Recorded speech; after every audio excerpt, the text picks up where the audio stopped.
இந்திய பெருங்கடலில் சக்தி வாய்ந்த நிலநடுக்கம். இலங்கை தொடர்பில் வெளியான தகவல். போதைப் பொருட்களுடன் ஒரே நாளில் 971 பேர் கைது.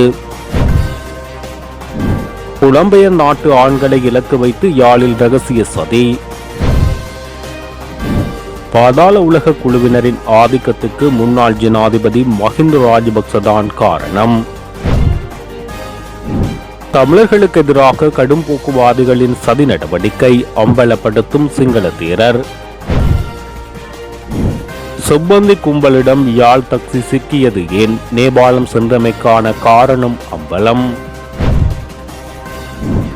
அனுர அரசுக்கு எதிராக வெடிக்கவுள்ள பேரணி. நாமல் விடுத்துள்ள பகிரங்க அழைப்பு. யாழில் டெங்கு பரவும் சூழலை பேணிய 14 பேருக்கு எதிராக வழக்கு. லாப்ஸ் எரிவாயு விலை திருத்தம் தொடர்பில் வெளியான தகவல்.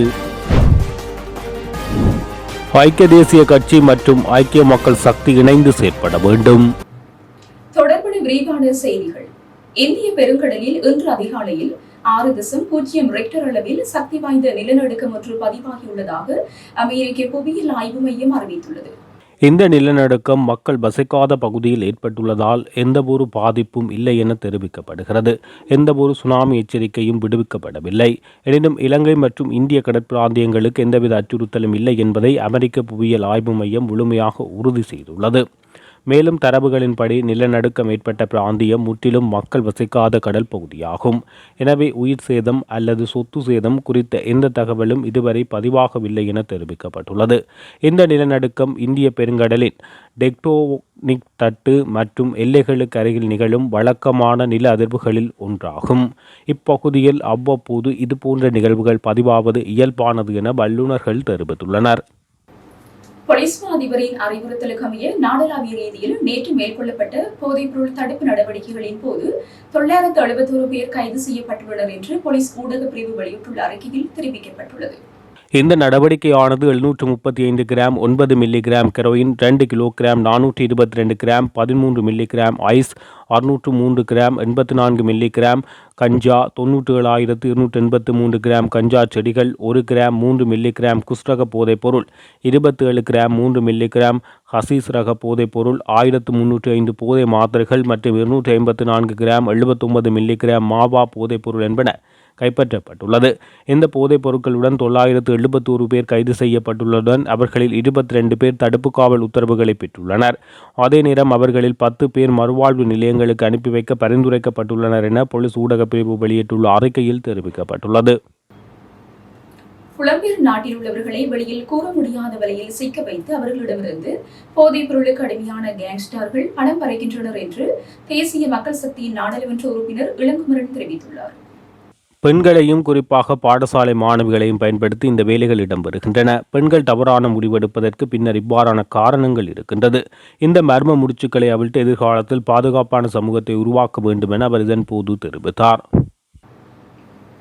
இன்று இந்த நாட்டில் பாதாள உலக குழுவினரின் ஆதிக்கத்திற்கு முன்னாள் ஜனாதிபதி மஹிந்த ராஜபக்சதான் காரணம் என்று தேசிய மக்கள் சக்தியின் கொழும்பு மாவட்ட ஒருங்கிணைப்பாளர் தாக ஐன்ஸ்டீன் தெரிவித்தார். லன்சாவை கைது செய்த நேரம் முன்னாள் ஜனாதிபதி மஹிந்த ராஜபக்ச அவரை காப்பாற்றுகின்றார். பாதாள குழுவினராக இருந்தாலும் பரவாயில்லை, நான் காப்பாற்றுகின்றேன் என்ற செய்தியை அதன் மூலம் அவர் கூறுகிறார். அதுதான் அன்று இந்த நாட்டில் பாதாள உலக குழுவினர் உருவாக காரணமாகும். அன்றே அவர் அவருக்கு தண்டனை வழங்கி இருப்பாராக இருந்தால் குற்றங்கள் முற்று பெற்றிருக்கும் என குறிப்பிட்டுள்ளார். தமிழினத்திற்கு எதிராக திட்டமிட்ட வகையில் சிங்கள இனவாதிகள் செயல்படுவதாக பௌத்த தேரர் ஒருவர் வெளிப்படுத்தியுள்ளதாக நாடாளுமன்ற உறுப்பினர் சாணக்கியன் தெரிவித்துள்ளார். மிகுந்தலை பகுதியில் உள்ள விகாரையொன்றின் விகாராதிபதிக்கும் பாராளுமன்ற உறுப்பினருக்குமான நேற்றைய சந்திப்பின் போது மறைக்கப்பட்ட ரகசியம் ஒன்று அம்பலப்படுத்தப்பட்டது. அதற்கமைய குருந்தூர் மலையில் திட்டமிட்ட வகையில் பௌத்தமயமாக்கலை உருவாக்கி அதனை தொல்பொருள் பகுதியாக பிரகடனம் செய்யும் நடவடிக்கை தொடர்பில் விகாராதிபதி உண்மையை வெளிப்படுத்தியுள்ளார். இது தொடர்பில் குற்றப்புலனாய்வு பிரிவிடம் செய்யப்பட்ட முறைப்பாடு தொடர்பான ஆவணத்தை தன்னிடம் வழங்கியதாக பாராளுமன்ற உறுப்பினர் குறிப்பிட்டுள்ளார். தொல்பொருள் திணைக்களத்தில் பிரதிபலிப்பாளராக செயற்பட்ட ஜெயதிலக என்னும் நபர் பௌத்த மதத்தோடு சம்பந்தப்பட்ட சின்னங்களை மூடைகளில் கொண்டு வந்து சுற்றியுள்ள நிலங்களிலும் வயல் நிலங்களிலும் வீசி அவற்றை தொல்பொருள் நிலங்களாக ஆவணப்படுத்தி தொல்பொருள் திணைக்களம் கையகப்படுத்தியதாக அதில் குறிப்பிடப்பட்டுள்ளது. கடந்த காலங்களில் குருந்தூர் மலை தொடர்பில் பல்வேறு குழப்பங்கள் ஏற்பட்டிருந்தன. தமிழர்களுக்கு சொந்தமான அந்த பகுதியை கைப்பற்ற தென்னிலங்கை கடும் போக்குவாதிகள் நடவடிக்கை எடுத்தனர். ராஜபக்சர்கள் ஆட்சி காலத்தில் அரசியல்மயப்படுத்தப்பட்ட பிரச்சனையாக குருந்தூர் மலை விஸ்வரூபம் எடுத்தது. இந்த நிலையில் பௌத்த துறவி ஒருவரினால் அதன் பின்னால் உள்ள மர்மங்கள் அம்பலப்படுத்துள்ளமை தமிழர்கள் மத்தியில் பெரும் வரவேற்பை பெற்றுள்ளமை குறிப்பிடத்தக்கது. கனிமுல்ல சஞ்சீவவின் கொலைக்கு பின்னணியில் இருந்ததாக கருதப்படும் இசாரா சபந்திக்கு கடவுச்சீட்டு தயாரிப்பதற்காகவே யாழ்ப்பாண பெண் தக்சி நேபாளத்திற்கு அழைத்துச் செல்லப்பட்டதாக விசாரணையில் தெரியவந்துள்ளது. இசாரா சபந்தியால் நேபாளத்தில் தயாரிக்கப்பட்ட போலி துருக்கி கடவுச்சீட்டில் முத்திரையில் பிழை காணப்பட்டுள்ளது. இதனால் நேபாளம் குடிவரவு குடியகல்வு திணைக்களம் அந்த கடவுச்சீட்டினை தங்கள் பொறுப்பில் எடுத்துள்ளனர். இதனை அடுத்து சொப்பந்தியை போன்று வேடமுடைய தோற்றமளிக்கும் தக்சி என்ற பெண்ணை இந்தியாவிலிருந்து நேபாளத்துக்கு ஜே.கே. பாய் அழைத்து வந்துள்ளார். இதன்போது மற்றொரு போலி கடவுச்சீட்டை தயாரித்ததாகவும் தெரிய வந்துள்ளது. இந்த கடவுச்சீட்டை பயன்படுத்தி மற்றொரு போலி கடவுச்சீட்டு உருவாக்கி துருக்கிக்கு சென்று பின்னர் மலேசியாவுக்கு செல்ல திட்டமிடப்பட்டிருந்ததாக விசாரணையில் தெரிய வந்துள்ளது. இசாரா சொப்பந்தி ஜே.கே. பாய் மற்றும் சிலோன் பாய் உடன் நேபாளத்தில் ஒரே அறையில் சுமார் 1 மாதமாக தங்கியிருந்துள்ளார்.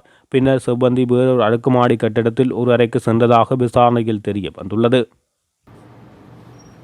பிரதான எதிர்க்கட்சியான ஐக்கிய மக்கள் சக்தி பதவிக்கு ஏற்றால் போல் சிறந்த எதிர்க்கட்சியாக செயல்பட வேண்டும் என நாடாளுமன்ற உறுப்பினர் நாமல் ராஜபக்ச தெரிவித்துள்ளார். எதிர்க்கட்சிகள் சுப நேரத்துக்காக காத்திருக்கலாம், பொதுமக்களுக்காக ஒன்றுபட வேண்டும் என்று நாமல் ராஜபக்ச அழைப்பு விடுத்துள்ளார். இதுகுறித்து அவர் தெரிவிக்கையில், ஜனநாயகத்துக்கு எதிரான அரசாங்கத்தின் செயற்பாடுகளுக்கு கடுமையான எதிர்ப்பை வெளிப்படுத்துவதாகவும் சர்வாதிகாரத்தை முன்னிலைப்படுத்தி அரசாங்கம் செயற்படும் போது அதற்கு எதிர்ப்பு தெரிவிக்க வேண்டிய பொறுப்பு சகல எதிர்க்கட்சிகளுக்கும் உண்டு. நாட்டு மக்களுக்கு வழங்கிய வாக்குறுதிகளை மறந்துவிட்டு எதிர்க்கட்சிகளின் உறுப்பினர்களை பழிவாங்கும் நோக்கில் அரசாங்கம் செயற்படுகிறது. குறிப்பாக ராஜபக்சக்கள் எந்த வகையில் நெருக்கடிக்குள்ளாக்கலாம் என்பதற்கு அரசாங்கம் அதிக காலத்தை செலவிடுகிறது. எம்மீது முன்வைத்த குற்றச்சாட்டுக்களை சட்டத்தின் முன் நிரூபிக்குமாறு அரசாங்கத்திடம் கேட்டுக்கொள்கிறோம். அப்போதுதான் நமக்கு அடுத்த தேர்தல்களில் எவ்வித குற்றச்சாட்டுகளும் இல்லாமல் முன்னிலையாகலாம் என நாமல் ராஜபக்ச தெரிவித்துள்ளார். ஊழியர் சேமலாப நிதிய சட்டத்தை திருத்தம் செய்ய தொழிலாளர் அமைச்சு தீர்மானித்துள்ளது. ஊழியர் சேமலாப நிதியத்தின் உறுப்பினர்களின் வசதிக்காகவும் மற்றும் அதிக பலன்களை பெற்றுக் கொடுக்கும் நோக்கிலும் இந்த மாற்றம் நடைமுறைப்படுத்தப்பட்டுள்ளது. இது தொடர்பில் தொழிலாளர் அமைச்சு வெளியிட்டுள்ள அறிவிப்பில் முக்கிய சில விடயங்கள் திருத்த முன்மொழியப்பட்டுள்ளதாக தெரிவிக்கப்பட்டுள்ளது. இதன் அடிப்படையில் அபராதம் மற்றும் அபராதம் அறவிடும் பொறிமுறையை மேலும் வினைத்திறன்மிக்க நிலைக்கு கொண்டு வருதல், வர்த்தக வங்கிகளுக்கு பதிலாக ஊழியர் சேமலாப நிதியம் ஊடாக அதன் உறுப்பினர்களுக்கு கடன் உதவி வசதிகளை வழங்கல், ஆண் மற்றும் பெண் தொழிலாளர்களின் உரிமைகள் தொடர்பில் தற்போதுள்ள சமத்துவத்தன்மையை நீக்குதல் போன்ற விடயங்களில் மாற்றம் கொண்டு வரப்படும் என தெரிவிக்கப்பட்டுள்ள நிலையில் இது தொடர்பில் தொழிலாளர் ஆலோசனை குழுவில் விசேட கவனம் செலுத்தப்பட்டுள்ளது. குறித்த கூட்டத்தில் தொழிலாளர் அமைச்சர் கலாநிதி அனில் ஜெயந்த பெர்னாண்டோ, பிரதி அமைச்சர் மஹிந்த ஜெயசிங்க மற்றும் இலங்கை முதலாளிமார் சம்மேளனம் தொழிற்சங்க பிரதிநிதிகள் கலந்து கொண்டனர். இது தொடர்பில் அமைச்சர் அனில் ஜெயந்த பெர்னாண்டோ கருத்து தெரிவிக்கையில், முதலாளிகளிடமிருந்து அபராதம் அறவிடப்படும் பொறிமுறையானது சிக்கலற்றதாக இருக்க வேண்டும் மற்றும் இதன் மூலம் உரிய அபராதங்களை துரிதமாக அறவிட வாய்ப்பு கிடைக்கும் என குறிப்பிட்டுள்ளார். இதன்போது தோட்ட தொழிலாளர்களின் சம்பள அதிகரிப்பு தொடர்பாகவும் கவனம் செலுத்தப்பட்டது. அப்போது கருத்து தெரிவித்த பிரதி அமைச்சர் மஹிந்த ஜெயசிங்க, தோட்ட தொழிலாளர்களின் சம்பள அதிகரிப்பு தொடர்பாக ஆக்கப்பூர்வமான நம்பிக்கையை வைத்திருக்க முடியும் என தெரிவித்தமை குறிப்பிடத்தக்கது. லாப்ஸ் எரிவாயுவின் விலையில் திருத்தம் இல்லை என லாப்ஸ் எரிவாயு நிறுவனத்தின் இயக்குநர் நிரோஷன் ஜே பீரிஸ் தெரிவித்துள்ளார். நவம்பர் மாதம் முழுவதும் லாப்ஸ் எரிவாயுவின் விலையில் எந்த மாற்றமும் இருக்காது என தெரிவிக்கப்பட்டுள்ளது. அதன்படி 12.5 கிலோ எடையுள்ள லாப்ஸ் எரிவாயுவின் விலை 4115 ரூபாவுக்கு விற்பனை செய்யப்படுகின்றது. ஐக்கிய தேசிய கட்சி மற்றும் ஐக்கிய மக்கள் சக்தி இணைந்து செயற்பட வேண்டும் என்பதில் இரண்டு தரப்பினரும் இணக்கம் தெரிவித்திருக்கின்றார்கள். மக்களின் எதிர்பார்ப்பும் அதுவாகும். அதனால் இந்த இணைப்பு விரைவில் இடம்பெறும் என எதிர்பார்க்கின்றோம் என ஐக்கிய தேசிய கட்சியின் உபதலைவர் அகிலவிராஜ் காரியவிசம் தெரிவித்தார். கொழும்பில் அமைந்துள்ள முன்னாள் ஜனாதிபதி ரணில் விக்ரமசிங்கவின் காரியாலயத்தில் நேற்று நடைபெற்ற விசேட செய்தியாளர் சந்திப்பில் கலந்து கொண்டு கருத்து தெரிவிக்கும் போது அவர் இதனை தெரிவித்தார். ஐக்கிய தேசிய கட்சி மற்றும் ஐக்கிய மக்கள் சக்தி ஆகிய இரண்டு கட்சிகளும் மீண்டும் இணைந்து செயற்பட வேண்டும் என்று அனைவரும் விரும்புகின்றனர். இணைந்து செயற்பட வேண்டும் என்பதில் இரண்டு கட்சியினரும் இணக்கம் தெரிவித்துள்ளனர். இவ்வாறு இணைந்து செயற்படும் போது அந்த நடவடிக்கை எவ்வாறு மேற்கொள்வது என்பது தொடர்பான கலந்துரையாடல்களே தற்போது இடம்பெறுகின்றன. இது தொடர்பிலான ஆரம்ப கட்ட பேச்சுவார்த்தைகள் சாதகமான முறையில் இடம்பெற்றிருக்கின்றன. அடுத்த கட்ட பேச்சுவார்த்தைகளின் போது பல முன்னேற்றகரமான விடயங்கள் இடம்பெறும் என எதிர்பார்க்கின்றோம்.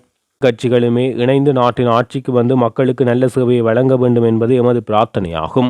தலைமைத்துவம் தொடர்பில் நாங்கள் யாரும் தற்போது அது தொடர்பில் கதைக்கவில்லை. அது எங்களுக்கு தற்போது பிரச்சனையாக தெரியவில்லை. எதிர்காலத்தில் கலந்துரையாடி தீர்த்துக் கொள்ளலாம் என நம்புகின்றோம். அத்துடன் எதிர்வரும் 21ஆம் தேதி கூட்டு எதிர்க்கட்சி நடத்தும் கூட்டத்தில் ஐக்கிய தேசிய கட்சியும் கலந்து கொள்கிறது. ஐக்கிய மக்கள் சக்தி அது தொடர்பில் இன்னும் உறுதியாக அறிவிக்கவில்லை.